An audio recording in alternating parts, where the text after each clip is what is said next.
How did this start? You were a school teacher.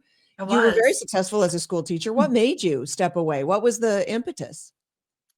Walking down the hallways during my 23rd year, when I saw cats and bats and children dressed as drag queens in the high school. And I went to my administrator and I told him, I asked him, I said, what happened to dress code? And he said, this is their First Amendment right. We can't say anything. They asked me to do bathroom duty. Everybody has to pull duty when they're a teacher.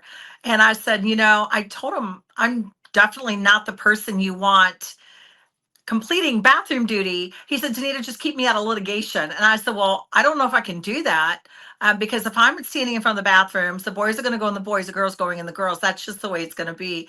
He said, again, I need you to keep the school out of litigation. And so I had a student come into my classroom thereafter. She was female, born female, and she wanted to be called by a male's name and gender, and I refused. I was very pleasant, but I just said, I'm sorry, I can only call you by what the system refers to you as. And that was my, catch-all phrase for everybody.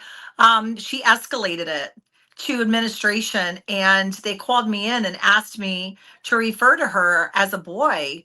And I said, I cannot do that. I'm a Christian. I'm not going to be able to do that.